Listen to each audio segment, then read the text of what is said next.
सदगुरु सारस्वत 2020 के अंतर्गत आज के दूसरे और द्वितीय स्थान के प्रवक्ता जो आ रहे हैं वो बड़े सद्भागी हैं। मैं सद्भागी इसलिए कह रहा हूँ कि पूज्य माँ की जन्मभूमि और कर्मभूमि हमारे गुजरात का अनूठा गांव मोरबी से वो पधार रहे हैं। सदगुरु केशवानंद जी बापू को भी ये भूमि बड़ी प्यारी और प्रिय रही है। ऐसे मोरबी से आते हुए मेरे परम आत्मी और सुहृद श्री निखिल भाई जोशी जी आज हमारे सारस्वत के द्वितीय प्रवक्ता है। संस्कृत की हर विद्या के माहिर विद्वान हैं। ज्योतिष, कर्मकांड, भागवत और हर शास्त्रों की कथा बड़ी सुचारू शैली से करते हैं। छोटी वय में अपना स्थान और नाम पाया है। बड़े ही उर्मिशील और उद्योगी जिनका स्वभाव है। ऐसे श्री निखिल भाई जोशी जी आज श्रीमद् भागवत के जो 4 अक्षर है भागवत, उनके हितवार्थ, तत्वार्थ और प्रेमार्थ को लेकर आए हुए हैं। मैं सादर निमंत्रित करता हूँ हमारे उत्साही सारस्वत श्री निखिल भाई जोशी मोरबी से।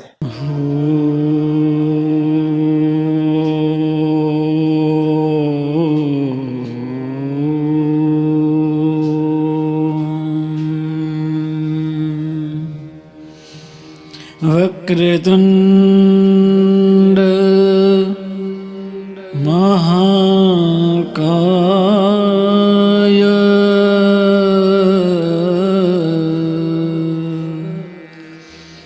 सूर्यकोटि समप्रभ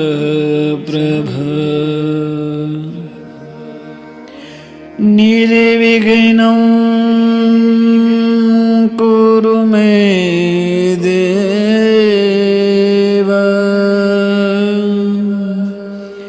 सर्वकार्यसिद्धे।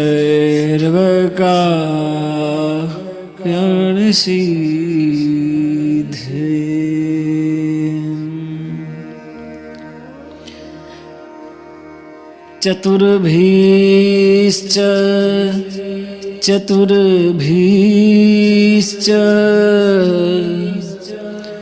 चतुर्भिस्त्रिभिस्तथा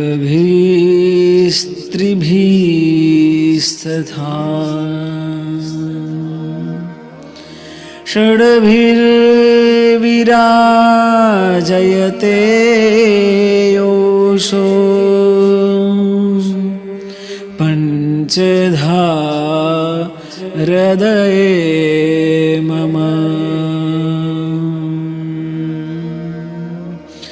बोलो सदगुरु भगवान की जय। खोखरा हनुमान जी महाराज की जय।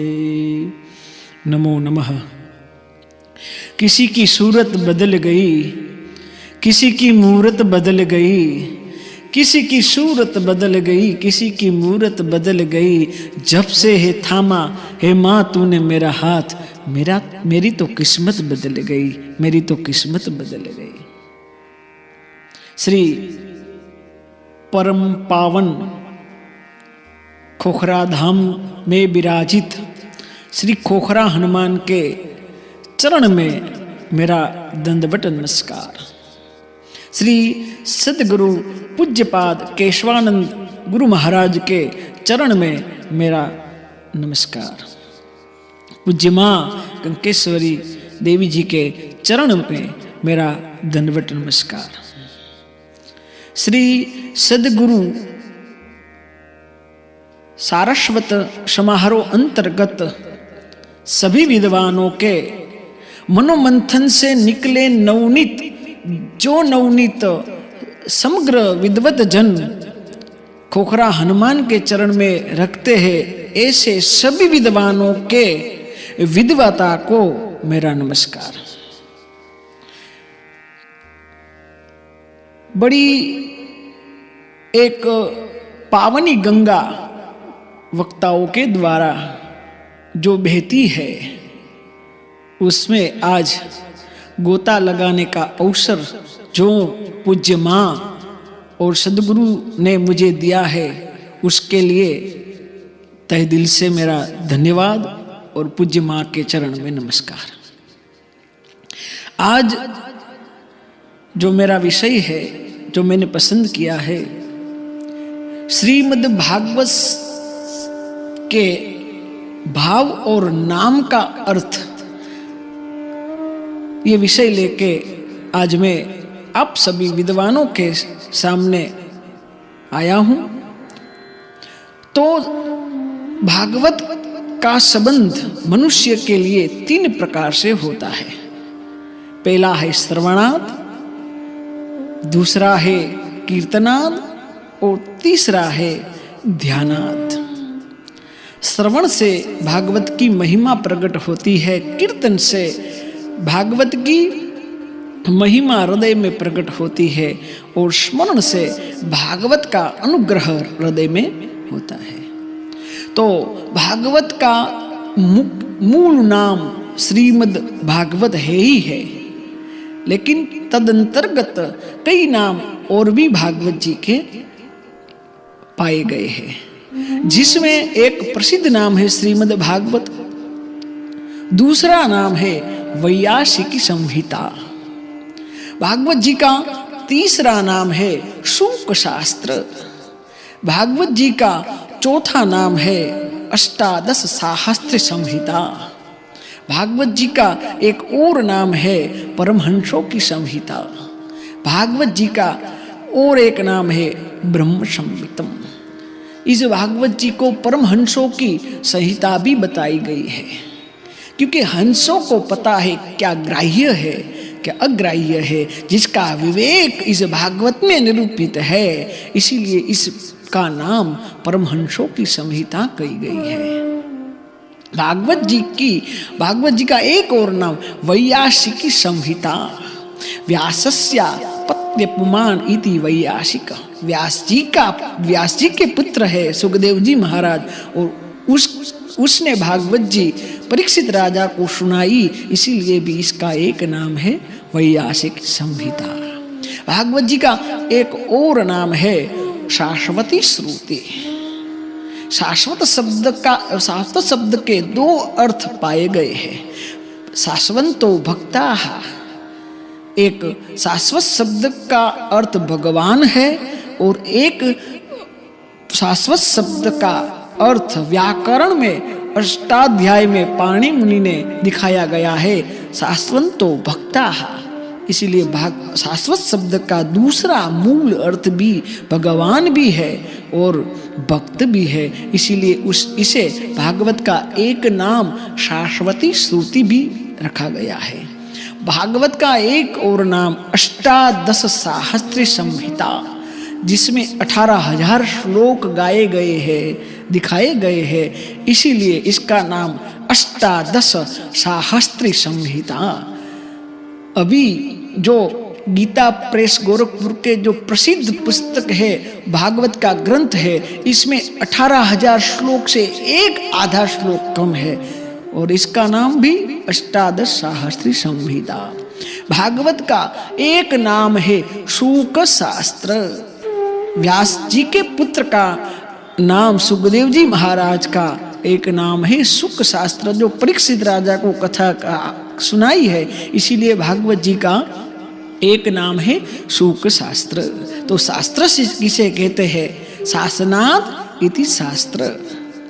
जो संयम पूर्वक सन्मार्ग में हमारी गति कराए, उसको कहते हैं शुक शास्त्र। और भागवत जी जो शास्त्र भी है, पुराण भी है और संहिता भी है। संहिता परमहंसों ने संहिता पर इसे कही गई है। संहिता का अर्थ अगर करे तो संहिता के 4 अर्थ है। वेद के 4 अर्थ है। वेद का पहला अर्थ है संहिता, संहिता, जिसमें ब्रह्म का निरूपण है और उसे संहिता कहते हैं। वेद का जो दूसरा अर्थ है, दूसरा भाग है, उसे ब्राह्मण कहते हैं, जिसमें विधि का निरूपण है। वेद का जो तीसरा भाग है, उसे आरण्यक कहते हैं, जिसे उपासना का निरूपण जिसमें बताया गया है। और वेद का जो चौथा भाग है, उसे कहते हैं उपनिषद, जिसे तत्व की बात कहिए, जिसमें तत्व का निरूपण है। इसीलिए उसको वेद के 4 भाग को, एक भाग को संहिता कहते हैं। संहिता इसको कहते हैं जिसमें वाक्य और गद्य पद्य का निकट से वर्णन हो, उसे संहिता कहते हैं। और भागवत का एक प्रसिद्ध नाम है श्रीमद् भागवतम पुराण। उसके जो अक्षरा अर्थ करते हुए हम आगे बढ़ते हैं, तो पहले भागवत किसे कहते हैं? भगवता प्रोक्तम इति भागवत, भगवता उदिता इति भागवत, भगवता स्वयं इति भागवत। जो स्वयं साक्षात श्री हरि है उसे भागवत कहते हैं। प्रथम शब्द भागवत की शुरुआत में श्री लगाया, श्रीमद् भागवतम। श्री क्यों लगाया? दो जगह विशेष रूप में श्री शब्द का प्रयोग किया गया है। वैसे श्री शब्द को देखे तो देवम गुरु गुरु स्थानम क्षेत्रम क्षेत्राधिदेवतम सिद्धम सिद्धाधिकारश्च श्री पूर्वम समुदीरयेत। श्री का प्रयोग संस्कृत में दिखा गया है। कहाँ कहे? जो सिद्ध है उसके आगे स्त्री लिखा गया है, उसका प्रयोग करना चाहिए। जो गुरु है उसके आगे भी श्री शब्द का प्रयोग किया जाए। और एक विशेष जगह प्रथम तुलसीदास ने भी हनुमान चालीसा में श्री शब्द का प्रयोग किया गया है। वैसे तुलसी जी लिखते हैं हनुमान जी के लिए, लेकिन शुरुआत की है श्री गुरु चरण सरोज रज, यानी श्री गुरु हनुमान जी के गुरु, जिसके चरण श्री गुरु चरण, इसके चरण प्रिय है, जिसकी गुरु श्री है। हनुमान जी के चरण प्रिय इसीलिए है क्योंकि उसकी गुरु श्री है। श्री कौन? तो जानकी जी हनुमान जी की गुरु है। इसीलिए जिनकी गुरु श्री है उसके चरण कमल को मेरा वंदन है। इसीलिए श्री लगाया गया है। यहाँ भी आगे स्त्रियायुक्तम श्री शब्द लगाया, जो शोभा से युक्त है, इसीलिए श्री शब्द का प्रयोग किया गया है। श्रीमद शब्द जिस मुख श्री हरि मुख से जिसको गाया गया है उसी को श्रीमद शब्द से नवाजा गया है। श्री शब्द उसको प्रयोग किया गया है। श्रीमद गीता जी को भी हम श्रीमद् भगवत गीता कहते हैं और भागवत जी को श्रीमद् भागवत कहते हैं, क्योंकि दोनों ही श्री हरि मुख से निकली हुई है, प्रकट हुई है श्रीमद् शब्द। वैसे व्यास जी ने जब भागवत को लिखी तब उसने सोचा कि किसी का आशीर्वाद इसमें जो लग जाए तो ये ग्रंथ है, इसमें श्री हरि प्रकट हो जाए। आशीर्वाद किसका लिया जाए? जिसके नाम का ग्रंथ लिखा गया उसी से आशीर्वाद लिया जाए। व्यास जी ने वो ग्रंथ को भागवत जी को लेकर श्री हरि के पास गए और वहां पे लक्ष्मी जी चरण कमल की सेवा कर रही थी और कहा कि आशीर्वाद मिल जाए। वैसे तो इसका नाम भागवत है, लेकिन जब श्री हरि की इच्छा हुई और लक्ष्मी जी ने अपने दोनों हाथ वहां पे भागवत जी के ऊपर रख दिए, तब उसका नाम हो गया श्रीमद् भागवत। इसीलिए उसका नाम श्रीमद् शब्द आगे लिखा गया है। इसमें राधा जी भी है भागवत में, क्योंकि वाक्यानि साक्षात राधैव अर्थो ही श्री कृष्ण एव ही राधा कृष्ण स्वरूपम तु श्रीमद् भागवतम परम। वाक्यानि साक्षात राधैव, इसमें जो वाक्य है भागवत का, जो भी वाक्य है वो राधा रानी ही है। वाक्यानि साक्षात राधैव अर्थो ही श्री कृष्ण एव ही, इसके जो अर्थ है वो स्वयं श्री हरि है। राधा कृष्ण स्वरूपम तो, ये भागवत कोई और है ही नहीं, राधा कृष्ण स्वरूपम तो, साक्षात राधा कृष्ण के स्वरूप है श्रीमद् भागवतम परम। ये परम तब है, परम की ओर तब जाता है क्योंकि उसमें साक्षात श्री हरि और राधा रानी विराजित है। श्री धातु, श्री शब्द संस्कृत में श्रु धातु से मिला हुआ है। और श्रु धातु कहाँ है? श्रीमद् शब्द का अर्थ के जो प्रयोग में श्रु धातु का प्रयोग कहाँ करा गया है, श्री शब्द का क्यों प्रयोग किया गया है, थोड़ा उसका भी विचार करें। श्री शब्द श्रु धातु से बना हुआ है और श्रु धातु श्रु विस्तारे, विस्तार के रूप में श्रु धातु का प्रयोग किया जाता है। श्रु दाने गते च, दान और गति के रूप में भी श्रु धातु का विस्तार है। श्री हिंसायाम, हिंसा के रूप में भी श्रु धातु का प्रयोग किया जाता है। श्रु श्रवणे, श्रवण के रूप में भी श्रु धातु का प्रयोग किया जाता है। श्रु पाके, परिपक्वता के रूप में भी श्रु धातु का प्रयोग किया जाता है। श्रु सेवायाम, सेवा के रूप में भी श्रु धातु का प्रयोग किया जाता है। तो वैसे देखो तो श्रु विस्तार है, चतुर्श्लोकी का विस्तार है भागवत, इसीलिए आगे श्री है। श्रु दाने गते च, इसमें दान की भी बात है और गति की बात है। दान बलि राजा का दान, बलि राजा के दान की बात कही गई है और लेभे गतिम, पुतना की गति की बात की गई है, इसीलिए भी आगे श्री लिखा गया है। श्रु हिंसायाम, बालकृष्ण ने छोटी उम्र में कितने राक्षसों का उद्धार किया, लेकिन भागवत सुनते सुनते, भागवत करते करते अपने अंदर भी, भीतर भी जो षड शत्रु है उसकी भी हिंसा हो जाती है, इसीलिए भी आगे श्री शब्द का प्रयोग किया जाता है। और श्री सेवायाम, सेवा के रूप में भी यहाँ पे श्री शब्द का प्रयोग किया है। भागवत में तो सेवा की बात ही अनंत और निराली है।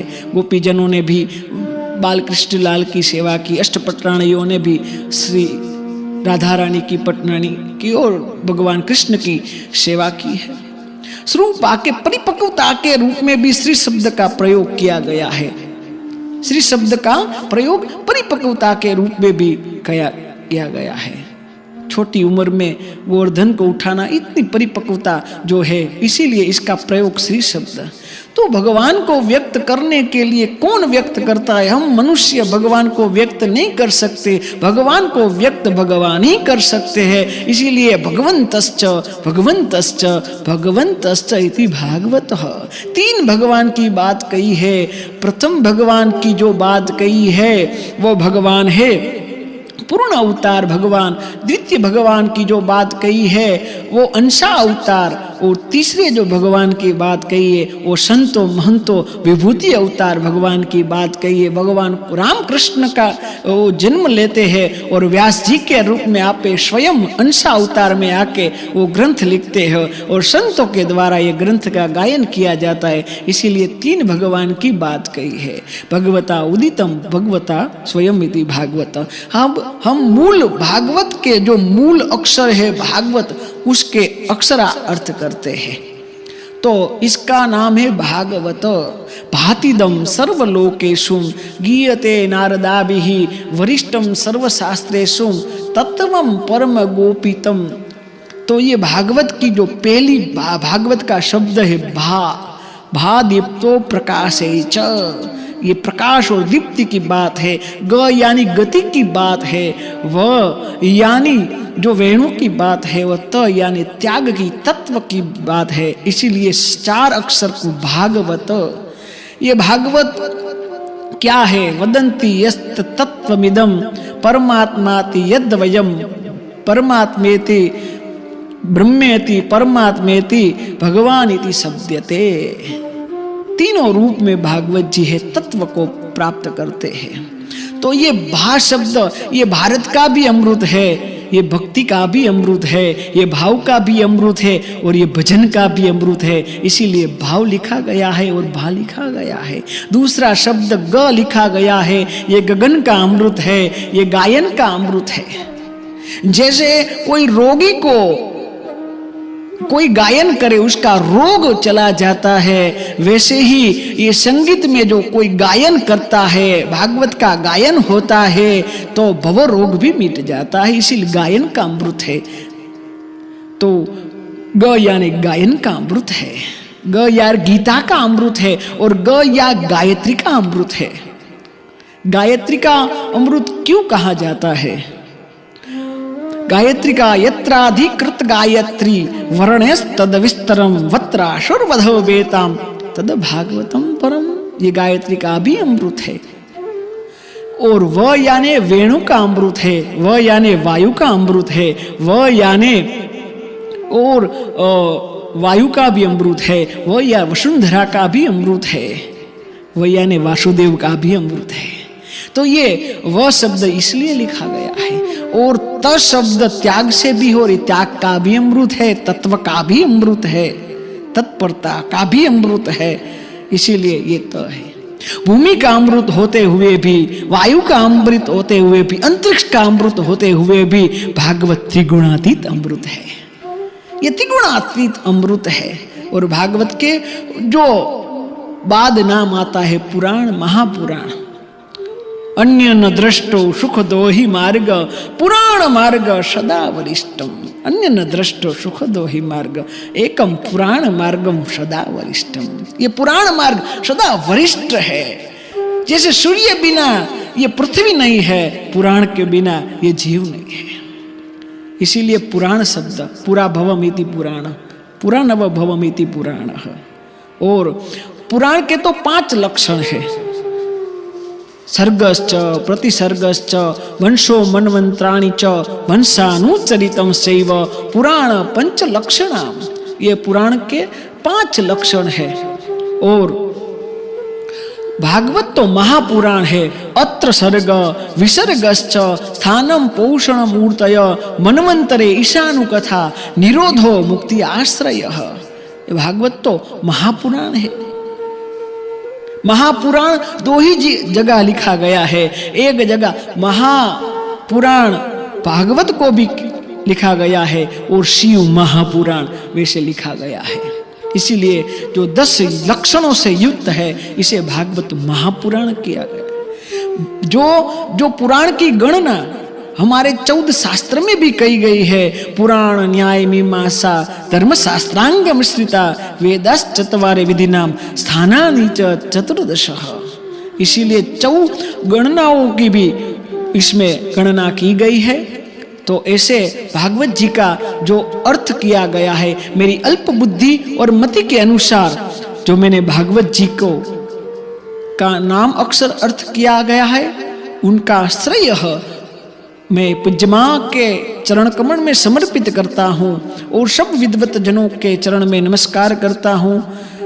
आज जो इस कथा प्रवाह सत्संग सभा और इस प्रवाह में सारस्वत जो कथा गंगा माँ ने बेहाई हुई है, उसमें जलपान आचमन करने का मुझे जो अवसर प्रदान किया, उसके लिए माँ को मेरा कोटि कोटि नमस्कार। सदगुरु के चरण में मेरा नमस्कार, खोखरा हनुमान के चरण में मेरे साष्टांग दंडवत नमस्कार। मैं आज कृपार्थ हुआ, कृतार्थ हुआ। जय गिरनारी अस्तु। जय श्री कृष्ण। आज के ही हमारे दूसरे वक्ता है जो बड़े होनहार विद्वान है, हमारे